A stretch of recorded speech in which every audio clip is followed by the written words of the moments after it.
What's up, everybody? Before we get into today's episode, I want to talk about the ticketing partner of Barstool Sports. You guys already know that it's game time.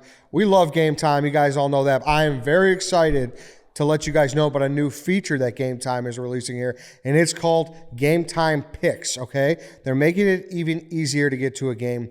Game Time Picks filters out the fluff to show you only incredible deals on great seats, so you don't have to waste time searching through thousands of tickets. I was looking at tickets for this Sunday, Luke Bryan, Wrigley Field, as low as $32. Wrigley, in my opinion, is the best concert venue in the city, and you should have a nice Sunday fun day at Wrigley through Game Time at the Luke Bryan concert. So just pull up your chosen event, turn on the GT Pick setting at the top of the screen, or browse the best local Game Time Picks deals near you on your Game Time app homepage, and then it's that simple. Go do it. I don't know what you're waiting for. Grab those tickets to those concerts or those games. Download the Game Time app today and use code DogWalk to easily score great deals with the new Game Time Picks. That's DOGWALK. What time is it? It's game time. This episode is brought to you by Mountain Dew. You know what we all need to get more of? Off of our ass. With bold flavors and a refreshing citrus kick, Mountain Dew will get you off your ass and have you feeling like you're on an actual mountain. My favorite's definitely Baja Blast. Like every time that I have Mountain Dew, all I'm thinking about it is a Baja Blast. It's what I've had like the past 10 years. It's really like probably my favorite soda ever. I can't get enough of a Baja Blast. A mountain where the weather is always perfect, your friends are ready to hang, and a day of epic proportions awaits. We've had a great hang this week at camp. Softball has been definitely my favorite part. I love playing softball. 16-inch, new to me, new game to me, but would love to play more of it in the future. The mountain is calling. You should answer. Grab your friends, grab an ice cold Mountain Dew wherever refreshing beverages are sold, and do the do. All right, bang. Today is Thursday. It is August 22nd. Welcome to the Dog Walk presented by Barstool Sports. We're still here. We're at Camp Barstool, better known as Camp Horseshoe, when we're not around. And today I am joined by Jordan Shiner from Camp Horseshoe. You're the owner. You're from Chicago suburbs, and you're a real life, to me, story of like heavyweights. You were just a couple, you and your wife bought a campground in Wisconsin. Kind of true, yeah. Camp director, it's like, meatballs, or you think about some of the camp movies, we kind of are living that a little bit. Yeah. That's our, for a guy that doesn't know camp and so forth, that's kind of what it seems like, I think. Yeah, for sure. All right, so let's get into all of it. So when did this happen? Because like in my mind, like a lot of these campgrounds are either something that was, maybe like willed down through families, or maybe it's like a big conglomerate or a bigger corporation does a bunch of them around the United States. If I understand correctly, maybe I'm wrong, you just woke up one day and you bought a campground? I mean, yeah, kind of. So definitely not some big corporate thing. Real quick, my background, I was a guy that played sports in high school and then wanted to be a coach. And so in a way, I coached high school basketball and high school football. Camp to me is in some ways, it's like a transfer. It's like I'm a head coach of a staff of over 100. We've got, 200 and some kids at camp. And so in a way, the beginnings, I would say, was the fact that I was like a coach and a teacher. I was a high school teacher for 31 years, history teacher. That's kind of the model. So picture like being a coach of a team, and now you create it in a camp environment. That's kind of the basis of it. Gotcha. Okay. So for a while you were teaching during the school year, and then camp would happen, and then you'd come up here. Is that kind of the... I taught until last year. So between my wife and I was a full-time teacher. Where were you teaching at? I taught at Niles North in Skokie. Oh, no shit. So 31-year there teacher, had football coach there at one point many years ago, coached basketball, and then got into camping. I was 27 years old, was kind of when the story began. I'll go fast on that. We worked for some people called us to, was I interested in running a camp? They knew of me through kind of family stuff, and that was the initial at another camp. We didn't own it. And 20-some years ago, it's now going to be 23 years ago, I was in my mid to upper 30s, and it was like if I was going to do a camp on my own, it was time to do it. And we searched for a couple years to find where we're at now was a camp from 1915. We're sitting in a mess hall. It's over 100 years old. This room here, This was an all-girls camp at one point between like 1915 and the late 1970s. It was the who's who in camping. Originally, this is not me, but the Wrigley girls went here. Betty Ford was a camper here. So here was this girls camp that closed, and we came upon it actually through a hockey coach. My son played hockey, and he knew of this. He said there's a rundown camp that might be available, and we got onto this. And so was able to put together a group and, borrow some money initially, and was able to make this happen 21 years ago from scratch. Gotcha. Okay. So like early 2000s. 2004. 2004, you pull the trigger, and the rest is kind of history. You're running a campground. Yeah, I mean, you start, so we call it like a camp. So campgrounds are like where someone's going to go camping. Okay. This is like a residential, we're an all boys camp. Okay. We have kids from around the country, like 17 states. Chicago's our base. Kids will come.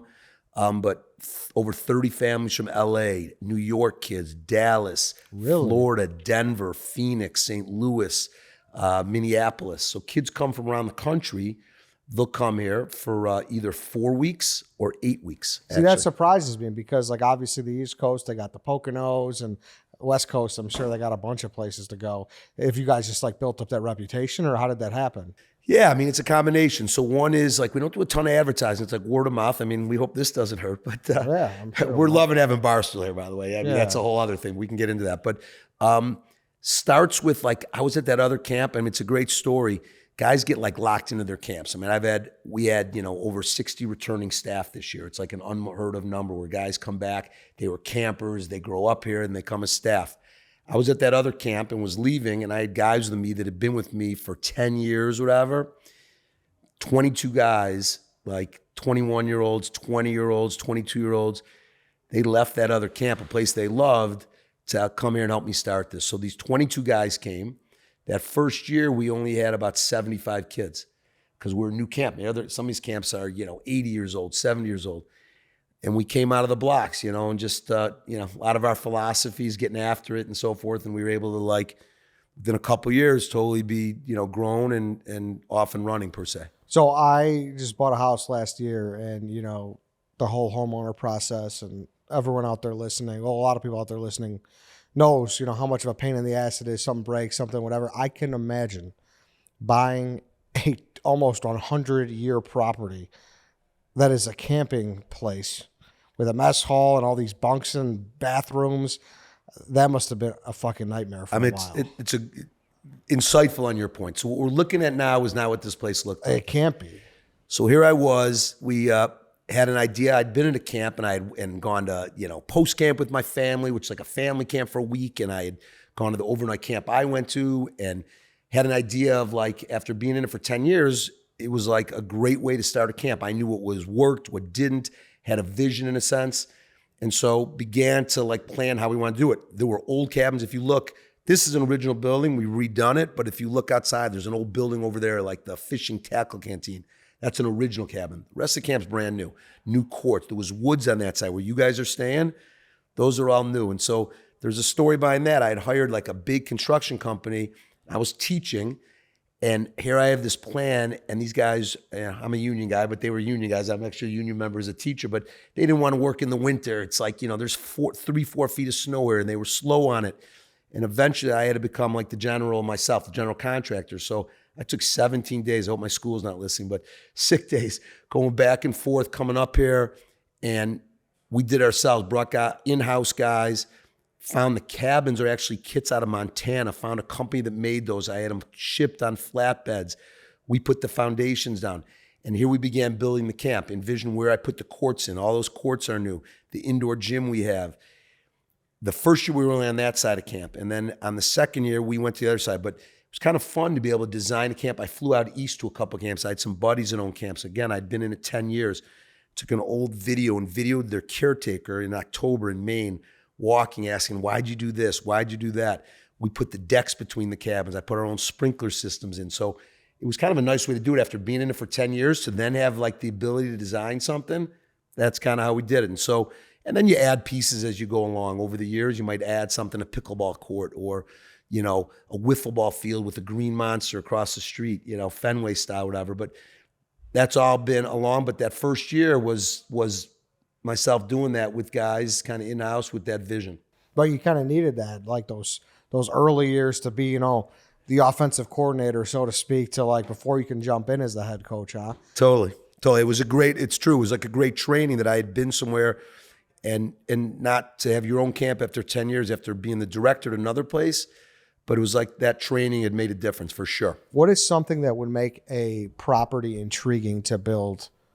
What is it called? It's not a campground. To Camp. Make a camp. Boys camp. You know, Is it the fact that it's right off a lake? Is it the fact that you know, you have this type of area? You got these. What is totally? So guys will crack up if guys are listening to this. Number one is I had looked at other properties and we searched for a couple of years, and I put bid-ins on other places. Couldn't make it happen. That it's a book in itself. Actually, was going to design a place about 50 miles from here. I brought the Army Corps of Engineers. It's full construction operations project just to do something like this.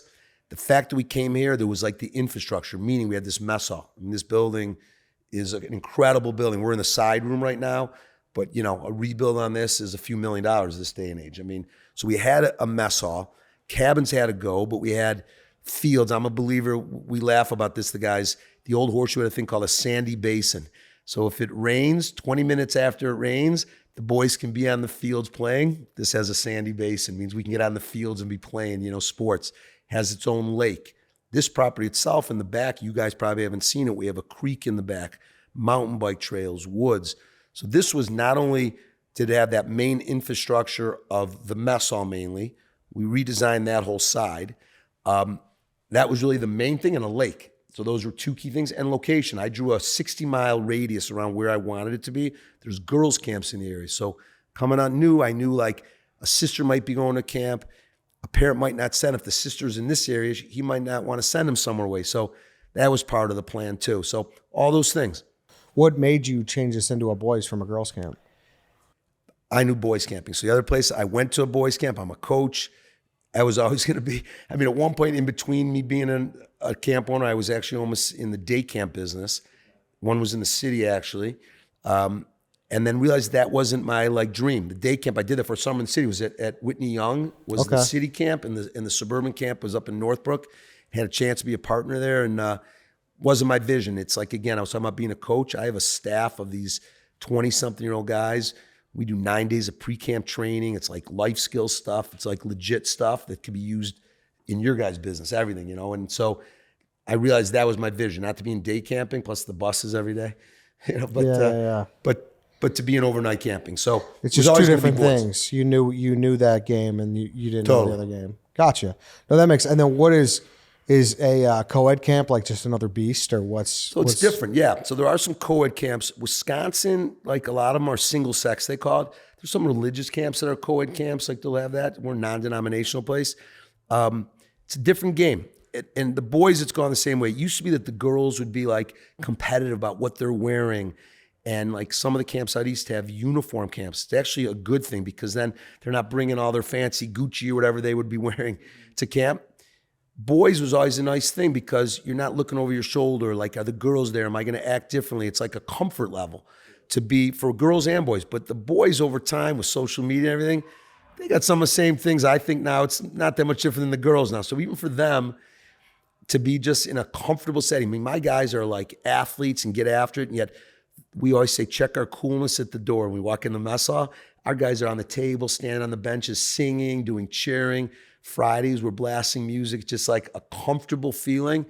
Not really worried about having the other sex there. There's like different things that happen with that, I think. Yeah, no, I get it. I went to an all-boys high school, so I totally. You know, it makes sense. You're St. Pat? Yeah. Right. Yeah, so I get it. But West Side Chicago. Yeah, Northwest Side, yep. My dad was Thule High School, but it's not there anymore. Now that was Humboldt Park. Okay. It's now Roberto Clemente. Okay. It used to be Thule. Roberto Clemente on Western, yeah. I got Totally. you. Exactly. So you said, so did you go to one of these away camps? So I went to the original Horseshoe, this camp.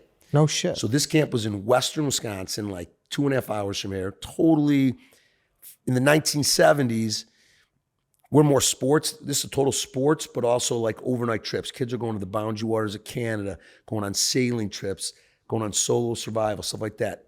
When I went to the old Horseshoe, opened in 1932, closed in 89. Camp was out of business. Initially, I tried to open that camp up at that place, just couldn't make it happen, whatever, for, just some valuation reasons and stuff. And so that camp was done, and we were in another place. So from 1989 to 2004, there was no Horseshoe. We reopened Horseshoe. I got some of the old plaques from those. One of the old owner's wife was still alive. She was on board with it, a thing called Golden Horseshoe. And yet we've kept some of the values of it, but a little different too. So a little more sporty, but we reopened in name and in some of the traditions that were from the old camp. That's cool. Yeah. And was it, so you said 4 weeks or 8 weeks. What is the start date? Like what, typically June or? Yeah, we always start the day after Father's Day. So we do a father-son. Guys come up, fathers and sons come for like a weekend. Okay. Some of the boys that are staying, the dads go home, and on Monday and the buses come up. But so we always start the day after Father's Day.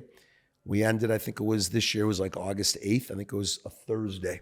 So and that's just because let them get home for a few weeks or? Yeah, they go home. We have a couple other programs. I run a basketball camp, actually. I bring up high school coaches from the Chicago area. So we run a basketball camp for like 4 days, have a gymnastics camp at the same time, and then just had alumni here over the weekend. As you guys were pulling in, I had about 40 alumni pulling out. Oh, no shit. Yeah. And so how many kids are in the camp for that 48-week session? So we average about 230. Okay. And full. That's for all of it, or that's for you? Do most people do 8 weeks or 4?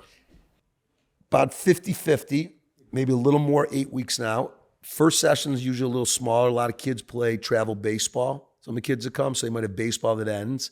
And then second 4 is a little bigger for us. Yeah, I've always just thought it was so cool because I grew up, like we just said, Northwest Side.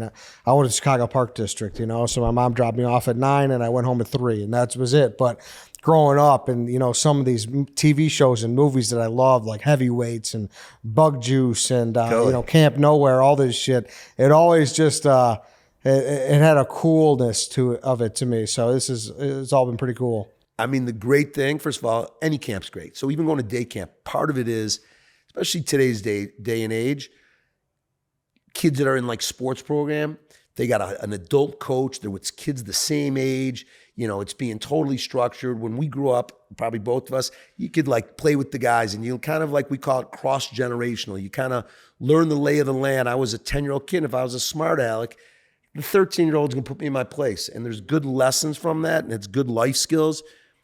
Camp's a place you still have that cross-generational. You got 16-year-olds with 12-year-olds. We have big and little brothers. You're learning from older guys. You're, that's the life skills, the independence, confidence to like go out on your own. We make the kids like clean their cabin every morning. It's not like a major thing. They got to make their beds. They got cabin inspections, an inspector every morning. They go up and have to get the trays of food like family style. So they're KP, we call it kitchen patrol. It's just like good life skills. So many things, kids learning just to be like independent. It's really like a very big model for success. A lot of guys like in, big jobs, something you talk about it. Lots of these guys went to camp. Yeah. It's like a nice skill at a young age, just that confidence. Yeah. Is there a piece of media that you enjoyed the most that represents camp? I mean, here's the thing. We're all about like social media is a big thing now. It's never been my cup of tea. Now it is. So I'm like, we got a guy that's was a longtime camp guy. We hired a really good. We have a photographer every day.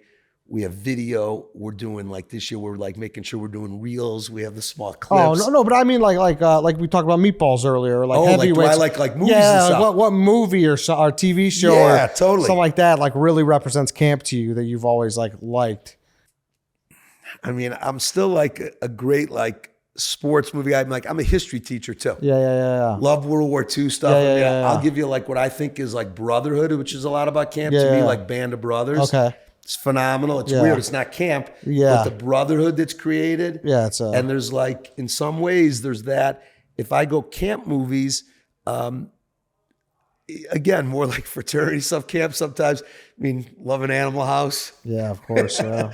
Of course. Yeah. Showed the campers, these guys, we can get off some of my stuff. It's enough of this really. But we showed a movie, these guys, so younger, just the older, 15 and 16-year-olds. And we showed them Caddyshack. Well, these guys, they appreciate, it's you don't realize how old that movie is. I don't know if they all got everything in that movie. No way. I mean, I think I watched it for the first time within the past 10 years or so. And what'd you think? And I liked it, but I don't think it hit me as much as it hit your generation. That's weird. So, you know? Why do you think that? I don't know. I think some things, kind of stand the test of time and Not some like don't. Fast Enough? What about an Animal House? How does that? I like Animal House, but I'll give you a movie I love. I love Fast Times at Ridgemont High. Love that, That's then. one of my favorites. And I Okay. think that came out in 82. So, that's not too much of a change from Caddyshack. Yeah, totally. or- Love a Spicoli. Like history Exactly. class. I sometimes tell my class when I was a history teacher, I'd be like, I'm Mr. Hahn. You owe me some time. Yeah. Because it was Spicoli. Yeah. No, I like that. No doubt. Yes. Yeah. What's the number one camp game in your eyes? Here? Yeah, what do the kids go nuts for? So two things. One, if we're just going full sports, like what's the best sport? So we play flag football like during like one of our color wars. It's called Ranger A football. The oldest guys are Rangers. It's under the lights. We go the long way. The goalposts are up. I'm in full ref garb. Got 5 guys on the game. I mean, we're coin flipping before. It's 10 on 10. Bleachers are out on that field. For the younger guys, we actually do a Sunday bar right up here on the deck. So they're getting Sundays coming down there. It's incredibly intense. We actually were live streaming that game, part of it. So guys are on the field announcing it while we're doing it and so forth. Ranger A football and flag football is huge. Hoops is huge. Ranger A football. That's just like the football, that oldest guy. Okay, So okay, flag okay. football. Flag Okay. football. And then, believe it or not, we didn't play it right today. I was saying this before we got on. Yeah. Tramp ball is huge if we do it right. And so the kids love trampoline. Love trampoline. Yeah. So for people listening that didn't watch the Camp Barstool event that we did, essentially it's 4 trampolines and it's Foursquare meets volleyball. Meets Nukem. Yes. Nukem's where you can throw it over the net and catch it. You get one jump, and you can spike it if you catch it on a fly. I told some of the guys today, let's go up there and play at some point. Guys will be addicted to it. Yeah. It seems cool. Yeah. Yeah, it seems really cool. Then a lot of kids like water ski and, learn. Those are some things to learn to do and stuff. But yeah, And you guys typically don't have a blob, right? we don't. We had one for years and like our tower was so big, we tried to break it back out. They don't make that one anymore. Oh, really? Literally, it's like, I think it was like out of like for code purposes. Oh, no shit. Yeah. So we're figuring out that game for tomorrow. Yeah, It's yeah, been yeah. discussed in there at dinner. Was it? Yeah, Yeah. because what's the, do you get that question a lot? Like, what's the one thing you get requested for the most? Of like what we have or don't have. Yeah. We're always adding stuff. I could put in, like, I was on the pickle like 5-6 years ago. Okay. Some of the dads, I'm like, I keeps kidding. I should have created a pickle business when I knew it was the hottest sport 6 years ago. We had pickleball there. Oh, okay. Of course, I didn't pick that up on that and do anything about it. But we're always trying to do new stuff. Like, so I'm actually next year, like the one court we never redid is there's a court up there. I'm like redoing that. We're always doing new stuff. I mean, we have like a wiffle ball field we cut out a few years ago with the green monster and like. I haven't seen that yet. We Yeah, gotta it's check it out. across the way there. Oh, that's There's awesome. full things on that side. So, what are some things we're talking about already for next year? I mean, we're always getting new like games.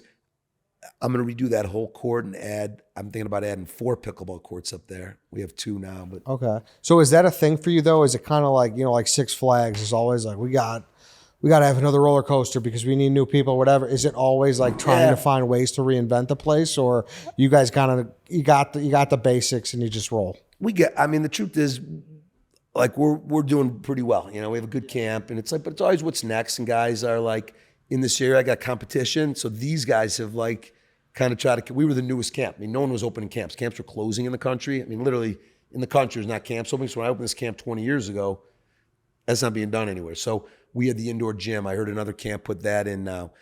Guys have followed in suit with us. So I like to stay kind of. Yeah, you don't have to say it, but is there like a rival in your head?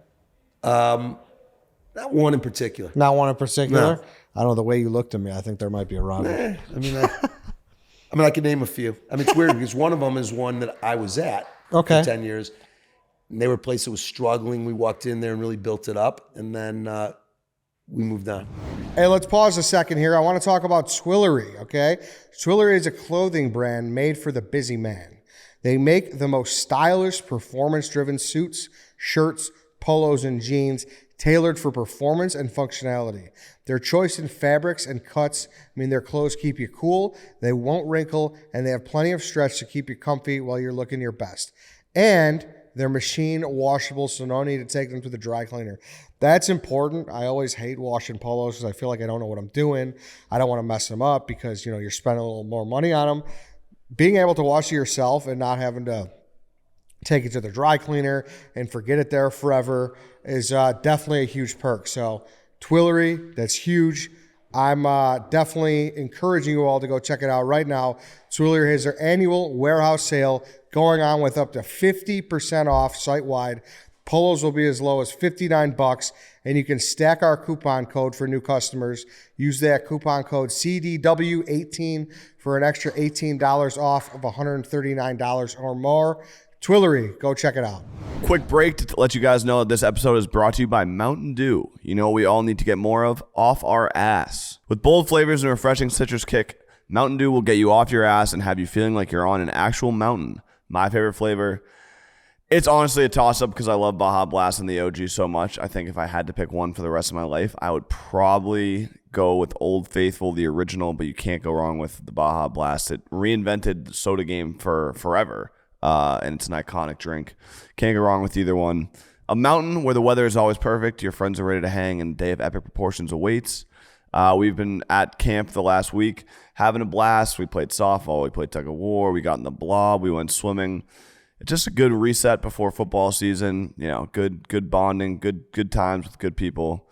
And it's all thanks to Mountain Dew. The mountain's calling. You should answer. Grab your friends, grab an ice cold Mountain Dew wherever refreshing beverages are sold, and do the do. Okay. All right.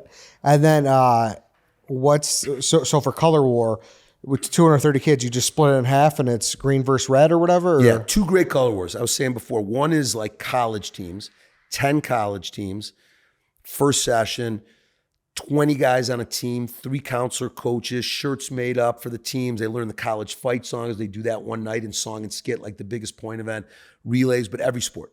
Hockey, softball, football, volleyball, Newcomb. There's a thing called individual tournaments. There's like a great event, little kids doing spelling bee. Oh, okay. One-on-one, it's fantastic. Mm-hmm. You know, pickleball 3-on-3, tramp ball, bait casting, like kind of that fishing thing. So that's first session. Second session is green-blue. Whole camp's divided into 2 teams, eating on separate sides. I mean, there's a phenomenal event. We do this thing. It's really original Horseshoe, really unique to us, called the All-Night Treasure Hunt. Okay. One team goes one night, just the oldest guys. One team goes one night, one the second night. My kid did one 10 years ago. I'll give you the first clue. We were in vans. We drove to the Rhinelander Airport. It's about 20 minutes away. Plane was flying overhead. Plane landed. Teams were there. We took them in vans. The captains went in limousines. On the way there, they're listening to a tape. Basically, it was Wolf of Wall Street model that I hadn't been paying my taxes. The camp seemed like it was doing well, but we're behind, and the brokers are coming in to try to save camp. Plane landed. My son and another guy, being the master of the treasure hunt, they walked off the plane. There were clues. At one point at 3 a.m, we're in Walmart. They're getting goldfish. It was part of a clue. They'd then take PVC pipe, run it through the PVC with like a hose, down steps into a bowl. That's like a clue till they go to the next one. Yeah. Things just incredibly like Intricate, creative yeah. and fun. And I mean, this year we were at this local place where it was casino night during the treasure hunt. Uh-huh. We'd rented out like a resort bar. I'm in there on the craps table with kids, 15-year-old kids that are playing craps at about 1 a.m. for fun, but they had to like earn a certain amount to move on to the next clue. Just like crazy fun stuff. Yeah, that's like, really cool. Yeah. Yeah, that's just Creative. Yeah, that's just it's different, you know, because you could always and people would be happy playing the, you know, flag football, playing the tramp ball, and playing the basketball all day, but shit like that is kind of what brings you to another Totally level, got it. I mean, you know, we do these theme days once each session. We did Christmas at the Shoe. We had a snow machine. I was Santa. That was just this year, one day. Whole camp wakes up. We've done things where it's Roman Greco. We've done Wild West Day. We do a different theme day every year. Now, are you still into it, or are you still like, I gotta be Santa? Like, come on. What do you think? Honestly, knowing you, I think you're still into it. Full in. Yeah. So I'm, you know. And I've known you for a day, but When we do, still have the passion for sure.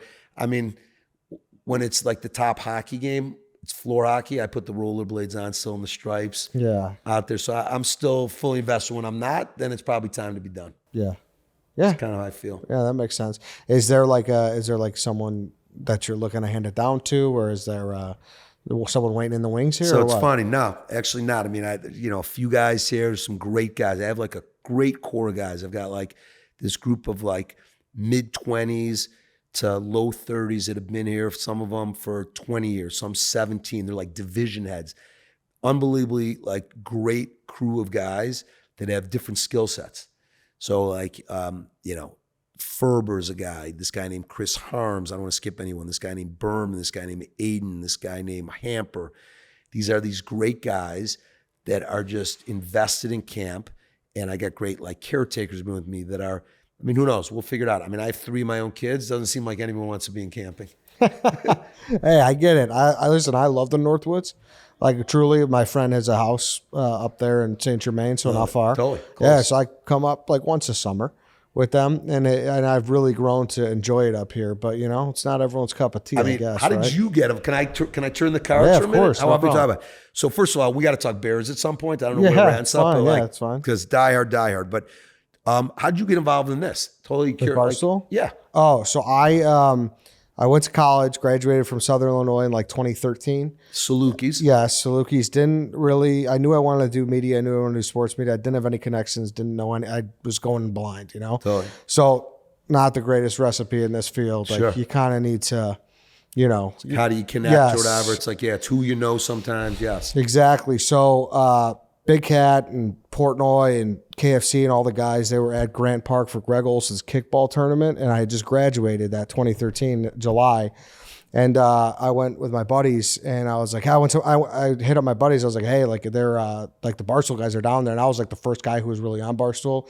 Started reading it my junior year in high school. It was like 08 or something like that. Love it 07. on early. Totally. So I was on early. I was always like a diehard. I was always, you got to read this. Like I was always the guy beating it into people's heads, And then I went.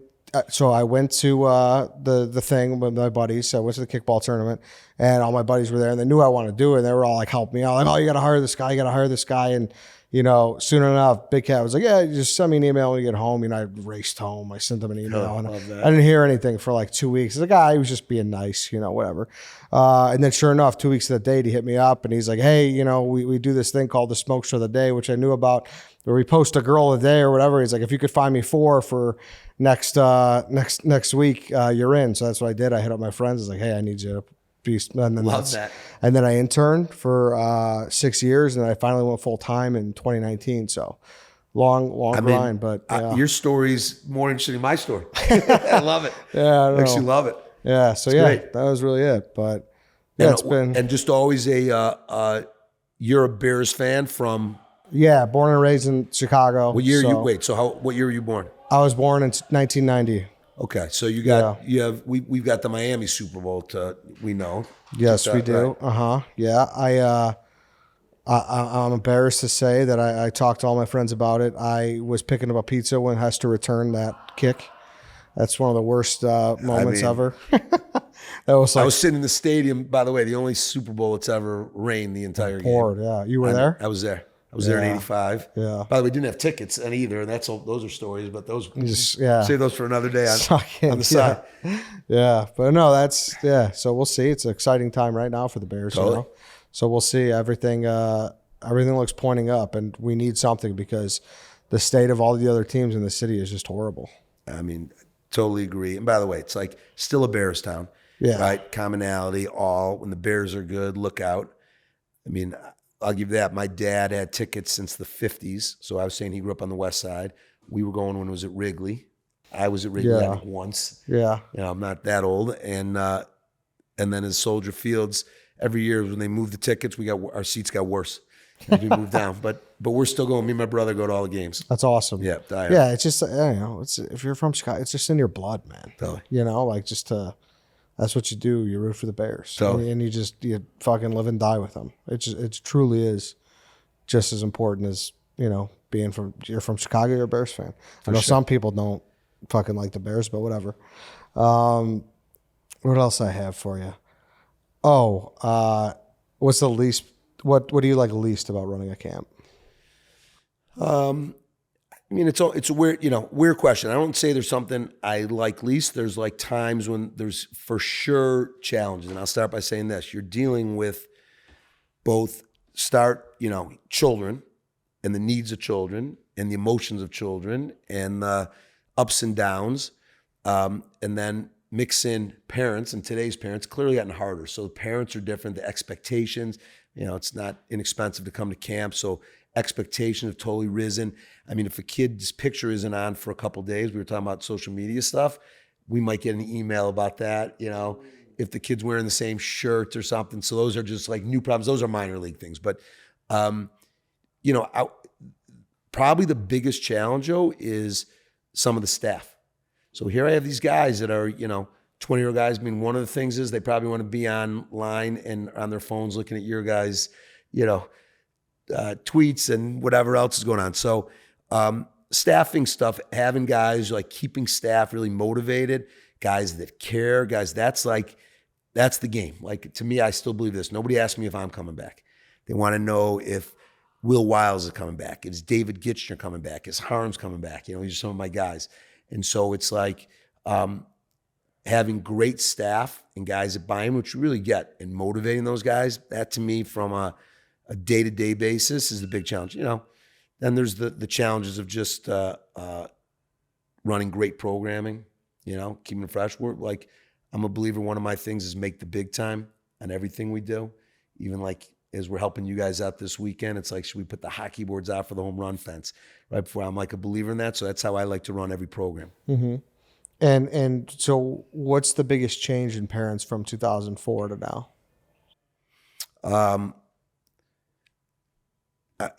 Most parents are really good. I'll start with that. They just are. They're great. I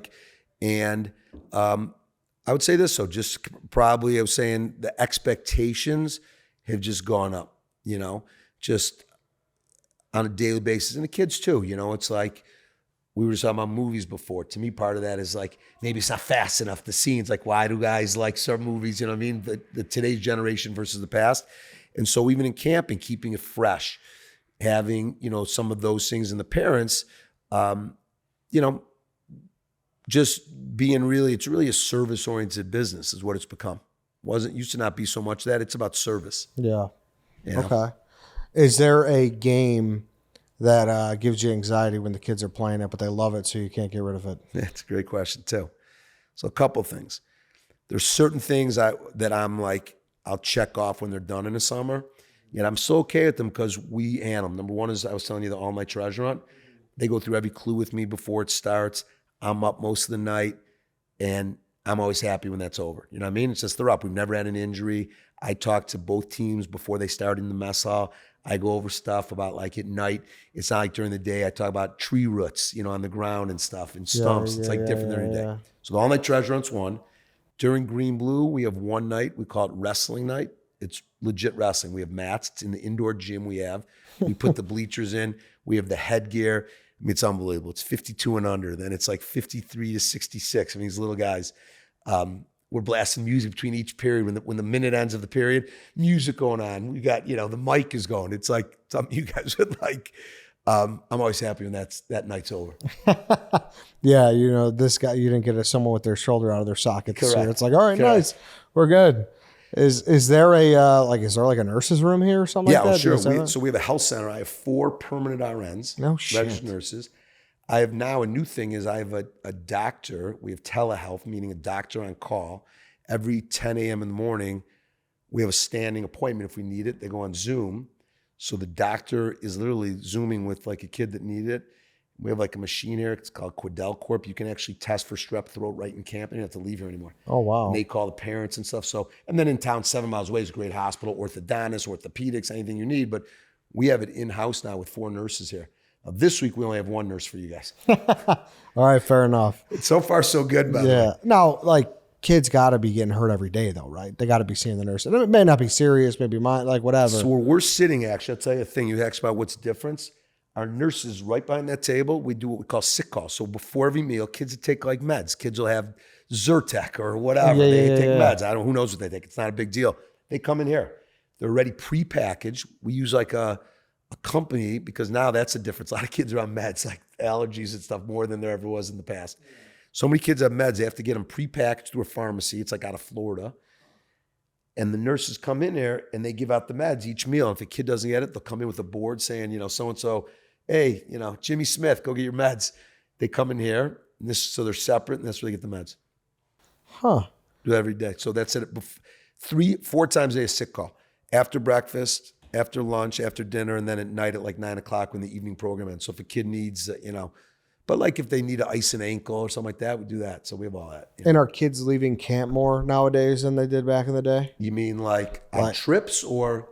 Like, oh, I'm homesick or No, no? never. I mean, no? in all my years, I think we do a good job. I mean, we like homesick's a real thing. Yeah, for It's sure. It's an emotion, and we have our ways. I'm not going to give away the secret sauce right now. Yeah, I think the yeah. competitors might be listening. Okay. But we make sure that we acclimate guys really well with that. But no one ever leaves. I mean, unless they are asked to leave for maybe How often does that happen? Camper wise, Yeah. unbelievably rare. Like in 30 years, 2 or 3 kids. If that happens, it's always going to be like if we're worried about them hurting themselves for some reason. If ever something like that happens, a danger, or sometimes the kid doesn't have a great year. It's really just about them affecting other kids. I'll do a thing in the off season. I go to their house and I'll contract, I call it. And so I'll go over, I let him write it. Like, what do you think the expectations are? And it's like things like you got to be kind. You got to think of others. Just like be a good guy, I'll have him write out the specific stuff. Now he's breaking. I'm not going to send him home on day 1. So now it's the year he comes back. He's still repeating. So I'm saying, and then parents are involved. It's not like a one shot. This might be, but I think in all my years, in 30 years, I think it's 2 or 3 boys total. That's it. That's not that many. No. That is not that many. No. Is it more of an issue with the workers sometimes? So there'll be workers that are not here. Don't make it the whole summer. I was going to say, because just watching those shows, I think, what was a show called on MTV? The guy was up in the Poconos. It might have just been called Fat Camp or something. Yeah, And it was all, you remember that show? I do. I remember watching that guy deal with him. And I was just like, I don't know, something about the whole dynamic always was like Total thing. interesting, and the way he would deal with it. And it just seemed like the workers were, because the workers, it is co-ed. There's girls there. So we're like mostly boy staff, but I hire about in camp. There's probably, they have their own cabin. There's probably with the nurses, probably 10 girls in camp. Mm-hmm. But that's like one thing is like, you can create, we have guys that have gotten married that have come here that have met, but it's like, we should know that in camp as an example. So everybody gets certain nights out. There's always someone in the staff, but like you get 3 nights out a week. We have shuttles, nobody drives. So guys that are over 21, there's local places, go to a local that's bar. awesome. It's like a fun thing. So we're all part of that. And that's part of camp. I met my wife, Fran, who's here. We met as counselors at camp. Oh, no shit. Out on a night out. Oh, nice. So both, and then at a Bear game, then at a preseason game, I ran into her actually the Good Humor truck. Oh, wow. Yeah. That's funny. But so guys, but so there's, what are the issues? What does someone get fired for? There's, things that go on that, everything from last year was that someone maybe like a girl cyber bullying another girl in camp. It was just weird. It was like, it's like not allowed. No, we're not doing that. How big of a problem is bullying? Not much. So we, because I saw the sign. What's your guys' sign? did you see the P chart or did you see the, I saw the P chart. The P chart made me laugh. But there was like a sign, be a builder, not a bully or something like that. Just I forget what it said. it's like, so, we do a great thing like once a week, we do staff meetings and we do stuff with the cabin. So we're like on that, but we're on that. So it's like, does that ever happen? It's like brothers living together. There's stuff that happens. It's Of like, course. It's not, it's unavoidable. no. And there's but it's like teachable moments and stuff. Yeah, You're teaching guys and stuff, but there'll be some staff that don't always make it. That's a for sure. Yeah. So So I would imagine the bounce rate on staff is higher than the kids. for sure. But even that, like this year, even before we had, I can tell the story. It's like, whatever. I had 2 staff leave before the kids even got here. Oh, wow. So here are 2 international, a guy and a girl that come and, inappropriate in the cabin and down there. No kids are even here yet. And given a warning. And I didn't, again, it's not like we're not like, it's like they'd already heard the rules, but gave them 1 warning and then, weren't able to abide by it completely. I'll just leave it at that. And so even before the father-son weekend started, 2 people were out, but then the rest of the summer didn't fire anybody. Probably better for it to happen then than Yeah, later on. His kids weren't even here yet. Yeah, for sure. That happens occasionally. A good question on that note is like, what are some stories that have happened over the years at camp that like stick out? Yeah. And it's not so much about a staff firing, but like we've had some like, crazy, you know, things that there's been like your handful of injuries that happens. You know, playing a football game, kids have broken a finger or whatever. That's not a thing. But I had one time for an all-night treasure hunt, 2 really bright counselors, guys that had been at camp here for years. One kid went to Cal Berkeley. One kid went to University of Virginia. Like they're smart kids, smarter than me and you. Mm-hmm. Right? And so they're planning an all-night treasure hunt. That same night, so last night we're sending out overnight trips, probably 15 years ago. Last night I'm sending out trips, and that's another time. You ask me when I'm happy. When the last overnight trip, I'm done with trips, because in camp we have it, but when they're on a trip going down a river, canoeing, or they're up in the Boundary Waters on a sailing trip, or sea kayaking in Lake Superior, or going down rapids, it's like there's unknowns on that. We're training them, but like it's great to have everybody back. Last night of all the trips of 8 weeks, every kid goes on trips, and here they're, I get a call at 12 o'clock at night. We can't find a kid. I'm like, what? I got to go back one step. Kid from the city. Kid was diabetic, and we sent his levels in every night. He would get tested. We would send his levels in, and his dad could see the levels. So you got to be in a certain level, your blood sugar, whatever it is. The counselors were on the trip. They sent it. Instead of putting 200, he added a 0. Dad was out of the country. He sees this. He like panics. I mean, he knew it wasn't 2,000. It's impossible. He maybe should have just let it go. It's a good example. The dad likes to know. So they call me. We try to call the counselor back. He turned off his phone. He was going to bed. He did his job. Everybody's going to bed. They're in their tents last night. Instead, I get a call. Well, how are we going to get out there? No phone service. I got to call the sheriff out in Oconto County. It's about 3 hours from there. I call up the sheriff's department. Can you do me a favor? Can you drive over to this campsite? I got guys out there. Can you tell the kid to take the levels again and make sure? Sheriff says, fine. Drives. I think, fine, this is going to happen, and go to bed. Well, the guy comes in with his lights and tents in a little area, wakes everybody up. So they're like 11-year-old kids. Wakes everybody up, the kid's totally fine. We send it in, there's nothing. His levels were 200, whatever. Well, now everybody's up. Now a kid wakes up out of the tent, he's got to go to the bathroom. Now, normally, when you got to go to the bathroom at night at camp, you walk outside of your tent, you go to the bathroom outside of your tent. Any guy that's ever been on a trip, you're walking about 3 steps, okay? This guy had to do number 2, just to say it. So he goes and he walks to like an outhouse by himself. Change the rules after that. If you can ever do that. Well, he walks out, this young kid, instead of making a left, his tent was literally 20 steps left. He turns right. He starts walking around. It was a big circle. He could have walked right back to his tent. He walks halfway, this kid, and now he makes a left turn. Now we're searching. I get a call. I drive out there. We're searching. The place is called Oconto Rapids. It's a crazy story. And at the end of the day, it's 7:30 in the morning. The parents have been called. The kid walked into a camper. He'd been sleeping all night. The woman woke up. He's in the camper. I get to the bus to get the kids to go, to now get the bus to pick him up. Huge relief for me. That deep breath like you can't believe. First question, one of the kids, they had no idea. The kids they go, hey, Jordan, we still want a McDonald's? That's all they cared. But that's not the end of the story. I get back to camp now. It's 9:30 in the morning. As I come here, I can't believe I'm telling the story, but as I come here, there's a sheriff's car in the driveway right at the office. What's up? He said, we need to talk to a couple counselors. I'm like, about what? He said, we got something sent to the local newspaper.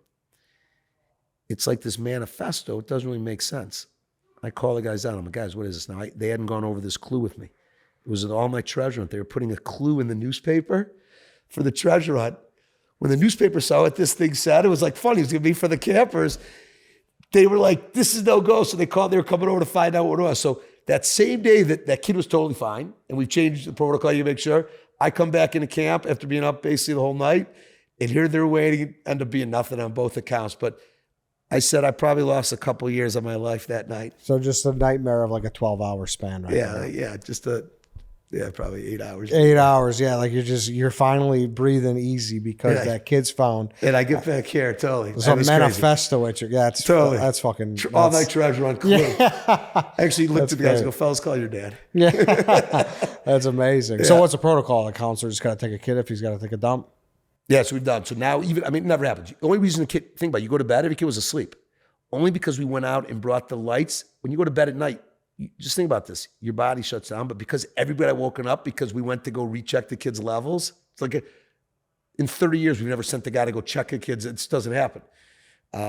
And so the rule now is that anytime you walk out on a tent, you got to go with the partner. I mean, it's literally, it was 15 feet. He went that way. That's it. Just crazy. Walk, yeah, Crazy that is story. crazy. That is crazy. Wildlife. I know there's a bunch up here, but you said there's no bears. I know there's bears up like 45 minutes north. So here's the thing.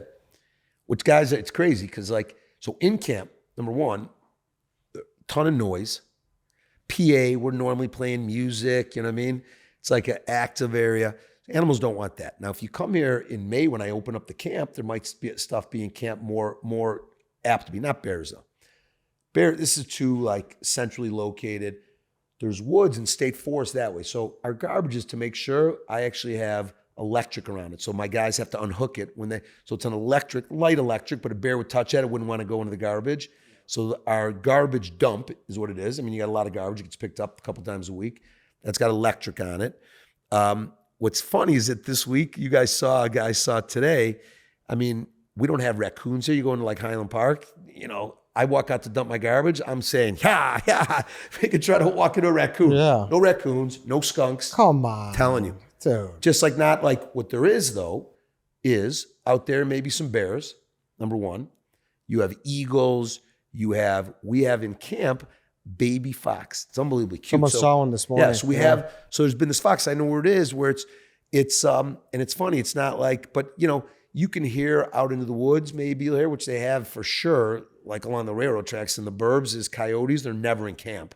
It's nothing like that. But like for us, the raccoons have like adapted. It's almost like not enough food here. It's like they want to be like, you know, they'll be in Rhineland or in the town, you know what I mean? Where they're like, and then, you know, I don't know. We're So no close call with any of that nothing. shit. I mean, over the years, many years ago, I mean, you're on trips, we have protocols. So when you're on a trip, we have things about bears. You don't leave stuff in your tent. We hang our food. We have like things on that.